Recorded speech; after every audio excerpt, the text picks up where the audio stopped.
जय महादेव। जितने भी सनातनी हिंदू राष्ट्रवादी भाई बंधु हैं उनको दिल से मेरा नमस्कार। कपिल सिब्बल को बहुत ही भारी नुकसान हुआ है। 400 करोड़ रुपए को लेकर के जो बड़ी अपडेट आ रही है वो मैं आपको इस वीडियो में बताने वाला हूं और 19 बड़ी गिरफ्तारी हुई है वो भी आपको इस वीडियो में बताने वाला हूं। लेकिन सबसे पहले बात कर लें कि जब भी राम मंदिर का जिक्र होता है तो कपिल सिब्बल का जिक्र आ ही जाता है, क्योंकि कपिल सिब्बल राम मंदिर के खिलाफ सुप्रीम कोर्ट में पिलर बन के खड़े हो गए थे। और मैं इसलिए भी ये टॉपिक आप लोगों के सामने रखा हूं कि राम मंदिर का मुद्दा इसलिए भी इंपॉर्टेंट है क्योंकि यह मामला कपिल सिब्बल से जुड़ा है, देश विरोधी एजेंडा चलाने वाले लोगों से जुड़ा है, दलाल वकीलों की टोली से जुड़े ये मामले हैं। तो उन तमाम लोगों के मुंह पे ताला लगाना हमारा कर्तव्य बनता है। और राम मंदिर को लेकर के अगर कोई भी बड़ी खबर आती है तो इससे देश विरोधी एजेंडाधारी और दलाल वकीलों की टोली के सीने पे बुलडोजर जरूर चल जाता है। और आज इन तमाम दलाल वकीलों और देश विरोधी एजेंडाधारियों के ऊपर कैसे बुलडोजर चलेगी वो आपको इस वीडियो में थोड़ी देर में पता चल जाएगा। दोस्तों, लोगों ने कहा कि राम मंदिर बनाने से कुछ होगा नहीं, सिर्फ अर्थव्यवस्था खराब होगी, दुनिया भर का पैसा लग जाएगा, मंदिर बनाने से कुछ नहीं होने वाला, इन लोगों के लिए तो सिर्फ मस्जिद बनाइए तो ही कुछ होगा। ये सारे नैरेटिव को पूरी तरीके से गलत साबित कर दिया मोदी, योगी और अमित शाह ने। ऐसा नैरेटिव किसने बनाया? ऐसा नैरेटिव देश विरोधी एजेंडाधारियों ने बनाया। लेफ्ट लिबरल, वामपंथी, जिहादी, उग्रवादी, माओवादी, लिब्रांडो गैंगों ने बनाया। यह माइंड सेट आखिर कहां से आता है? आप सुन करके हिल जाएंगे कि कुछ दलाल वकीलों की टोली भी इस तरह के माइंड सेट मीडिया के थ्रू पनपाते हैं, जिस कारण से कुछ जिहादी ऐसे बयानबाजी देते हैं। और अर्थव्यवस्था खराब करने की बात आप कर रहे थे। जो खबर आई है कि राम मंदिर ने सिर्फ टैक्स सरकार को दिया है, कितना पता है? 400 करोड़ रुपए। क्या इसकी भरपाई करेंगे कपिल सिब्बल? अगर राम मंदिर नहीं बनता तो ये जो 400 करोड़ रुपए का टैक्स जो राम मंदिर की तरफ से दिया जा रहा है, क्या सरकार को कपिल सिब्बल देते? तो इसलिए मैं कह रहा हूं कि राम मंदिर ने जो सरकार को 400 करोड़ रुपए सिर्फ टैक्स दिया है, कपिल सिब्बल को भारी नुकसान हो गया। कैसे नुकसान हो गया? क्योंकि कपिल सिब्बल ने यह बात कही थी कि अगर राम मंदिर बन गया तो मैं खुद का आत्मदाह कर लूंगा। राम मंदिर भी बन गया और यह आत्मदाह भी नहीं किए। बाद में कह दिया कि यह फर्जी ट्वीट था।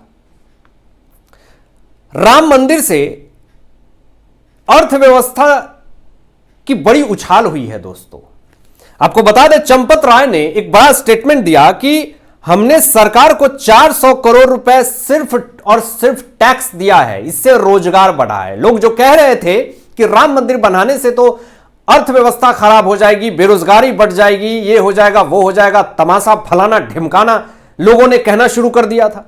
आज उन तमाम लोगों के मुंह पे कालिख पुत गया है। दोस्तों, मुंह पे ताला लग गया है, लेकिन शर्म से पानी पानी हो चुके हैं और सामने आकर के एक बयान नहीं दे रहे हैं, माफीनामा तक नहीं कर रहे हैं कि भैया माफ कर दो, हमने ये बात कही थी कि रोजगार खत्म हो जाएगा, अर्थव्यवस्था खराब हो जाएगी। आज क्यों नहीं वो सारे लोग सामने आकर के कह रहे हैं कि मोदी योगी ने जो काम किया, अमित शाह ने जो काम किया वो बहुत अच्छा किया? आज क्यों नहीं कह रहे हैं लोग कि 400 करोड़ रुपए सिर्फ और सिर्फ राम मंदिर की तरफ से टैक्स दिया जा रहा है? आज वही राम मंदिर जाकर के अपने नाक रगड़ के क्यों नहीं माफी मांग रहे हैं? लोग नहीं मांगेंगे माफी। शर्म आ रही है लोगों को। और शर्म क्यों नहीं आएगी?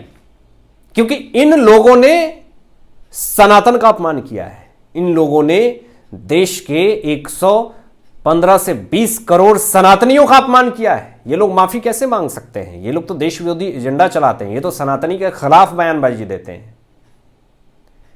ये लोग मजार पे माथा टेकने वाले, ये देश विरोधी एजेंडाधारी लोग देश को आखिर कहां ले जाना चाहते हैं? आपको बता दें दोस्तों कि वही घुसपैठिए अवैध बांग्लादेशियों का सपोर्ट करने वाले देश विरोधी एजेंडाधारी दलाल वकीलों की टोली जो सुप्रीम कोर्ट में अवैध रोहिंग्या बांग्लादेशियों को बचाने का काम करती है, आज एक बड़ी खबर आई दोस्तों। 19 बड़ी गिरफ्तारी हुई है। मैं आपको बता दूं, पहले तो अमित शाह जी का एक बड़ा बयान आता है कि जितने भी घुसपैठिए हैं पूरे देश में, दिल्ली से लेकर के महाराष्ट्र, असम, बांग्लादेश से जो आ रहे हैं लोग, लात मार के बाहर निकालिए सबको, सम्मान से बाहर नहीं निकालिए, क्योंकि ये सारे लोग अवैध हैं, अवैध रूप से इस भारत देश में घुसे हैं। तो ये आतंकवादी किस्म के लोग, चोर उचक्के लोग हैं जो आपकी बहन बेटियों के साथ गलत कर सकते हैं। ये रोहिंग्या बांग्लादेशी को कॉलर पकड़िए, चोटी उखाड़िए और सीधा बाहर फेंकिए लात मार के। ये बांग्लादेशी हमारे देश में रह करके, हमारा खा करके, हमारे ही साथ गलत करने का काम कर रहा है। ये अमित शाह जी एनआरसी सीएए पूरी तरीके से लागू करके इन तमाम जिहादियों को यहां से टाटा बाय बाय करने की पूरी प्रक्रिया तैयार कर दिए है। और जैसे ऐसा स्टेटमेंट आया दोस्तों, बीएसएफ का बहुत बड़ा एक्शन हुआ। पश्चिम बंगाल से सारे घुसपैठिए घुस रहे हैं, त्रिपुरा से घुस रहे हैं, महाराष्ट्र से, असम से नहीं घुस रहा है। और बात करती हैं ममता बनर्जी कि सीमा केंद्र सरकार के अंडर में है। आम आदमी पार्टी बात करती है कि सीमा केंद्र सरकार के अंडर में है, लेकिन असम और महाराष्ट्र से तो बांग्लादेशी नहीं घुस रहे हैं, ये तो घुस रहे हैं त्रिपुरा से, पश्चिम बंगाल से। सारे फर्जी वोटर्स को इकट्ठा करके क्षेत्रीय पार्टी अपने आप को तीसमार खान समझ रही है। बीएसएफ ने तुरंत एक्शन लिया दोस्तों। खबर आती है कि अवैध रूप से भारत में घुसने वाले 19 बांग्लादेशियों को गिरफ्तार कर लिया गया है दोस्तों। यह बड़ी खबर मैं आपको बता रहा हूं। विपक्ष और विरोधियों का पसीना छूट गया। यह बात सिर्फ 19 बांग्लादेशियों की गिरफ्तारी को लेकर के नहीं है। जो इस भारत देश में अवैध रूप से रह रहे हैं रोहिंग्या बांग्लादेशी, उनका कलेजा फटने लगा, और उससे भी ज्यादा कलेजा फटने लगा विपक्ष का, क्षेत्रीय पार्टी का, क्योंकि इनके ये सारे वोटर्स हैं। अब भैया वोटर्स हैं, जब गिरफ्तार हो रहे हैं तो इनके तो फर्जी कारनामे सामने आएंगे। इनके अवैध दस्तावेजों पे, इनके आधार कार्ड, वोटर आईडी पे कौन से नेता, कौन से विधायक का साइन है, वो तो जाएगा अंदर।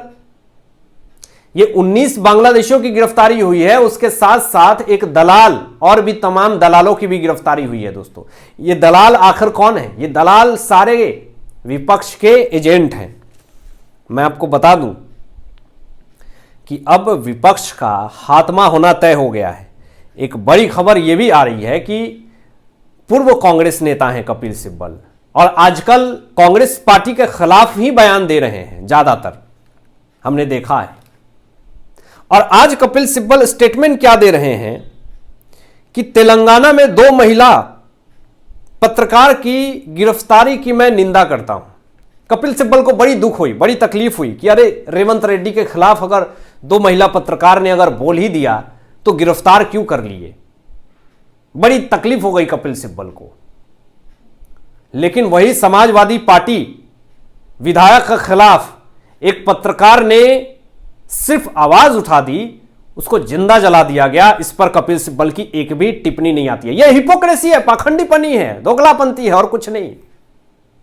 आप कांग्रेस पार्टी में थे तब तक कांग्रेस की माला जपते थे, और आज कांग्रेस में नहीं है, आप समाजवादी पार्टी में हैं, तो उसका महिमा मंडल कर रहे हैं।